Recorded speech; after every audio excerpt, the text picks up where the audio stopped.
Bueno, lehenik eta behin erran behar dut, neure buruan ez nuela liburu hau egitea, erdaraz egitea.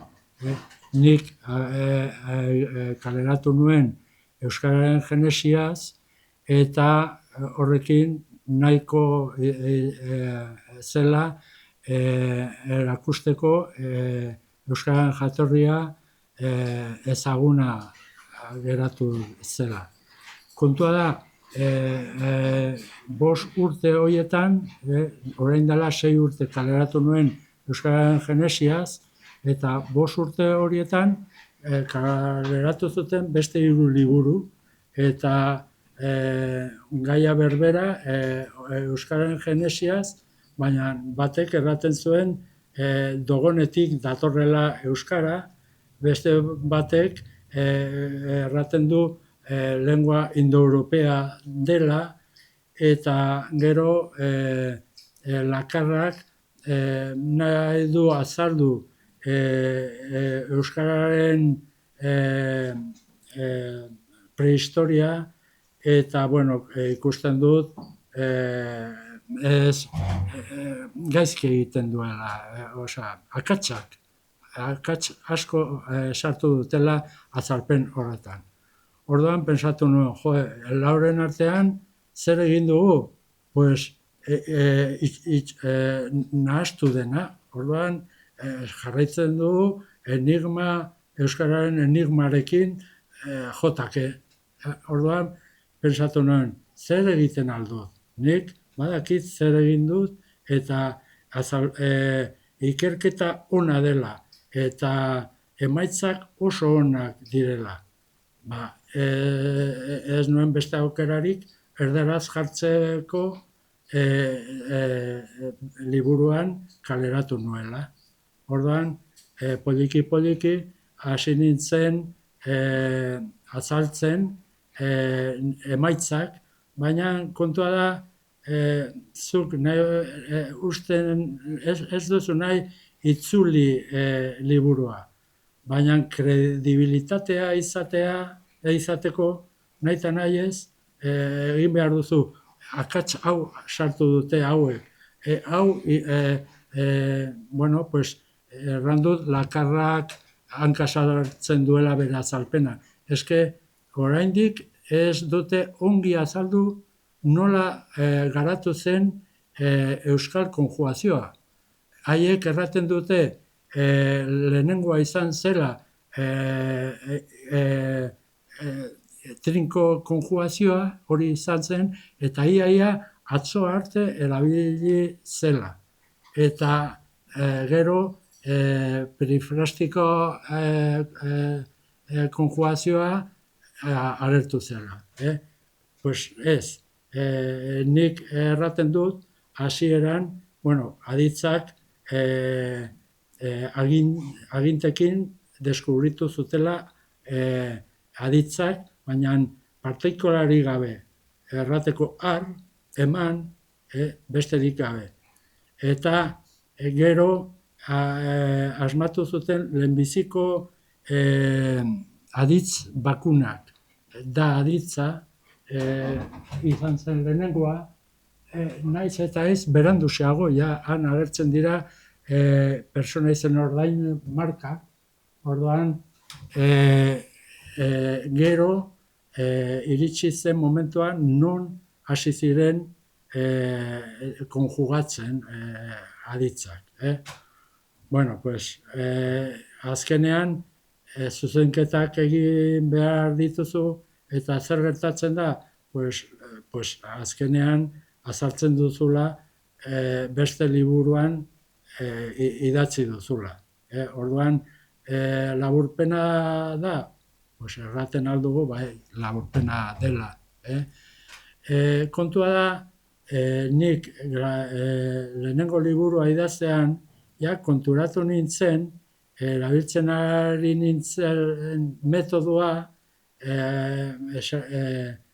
ona zela beste hizkuntzarekin, eta horrexegatik jarri nion izena, jarri nuen metodo emeki. Orduan, liburu hau egitean, pues, claro, jartzen duzu esaldi bat, subjuntibozko esaldi bat, eta behitian jartzen duzu erdaraz.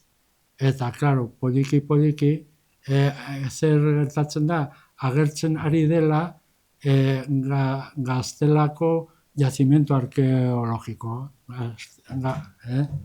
Orduan, pues, liburu hori amaitzekin, pentsatu nuen. Eta zer gertatzen da, liburu hau beste hizkuntza batekin azaltzen baldin baduzu, lortuko duzula emaitzak berberak, lortuko duzula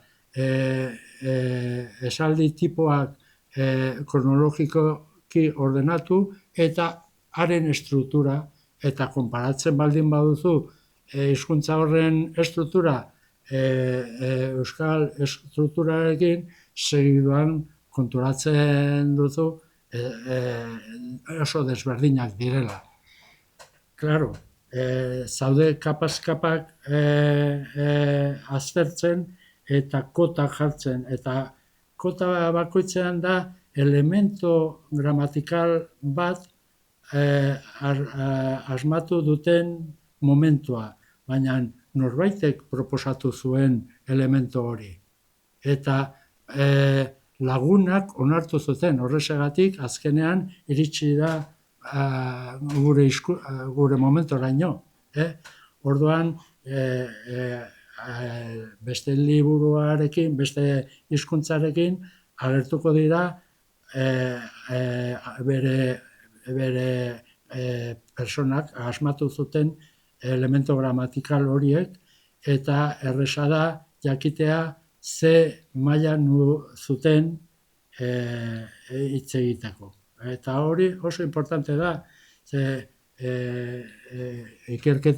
hiru liburu horietan erabiltzen dituzten hitzak oso maila altua eskatzen dute erabiltzeko.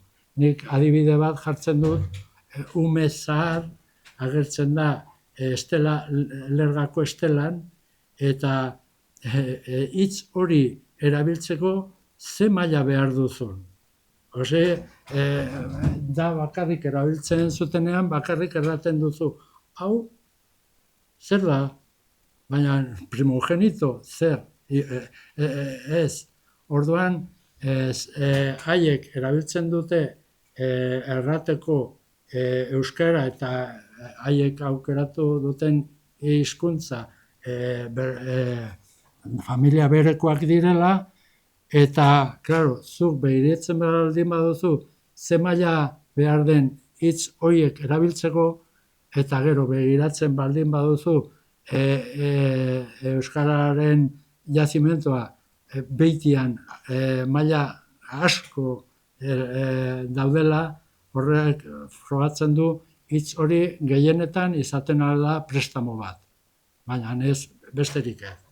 Orduan, pues, ja ez dakit zer erran, prototipoa, pues hori, erran dizudana, liburu hori itzultzen baduzu beste hizkuntza batekin, aurkituko duzu hizkuntza horren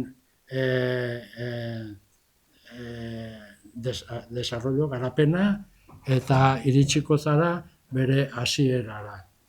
Orduan, hori da gutxi gora bera, eta izan da, pues hori, un kalenton, asertu nintzen panorama horrekin, eta pensatu nuen, pues nahi ez, azaldu behar dut, lortu duguna nire ikerketarekin, jakiteko oso edozeinek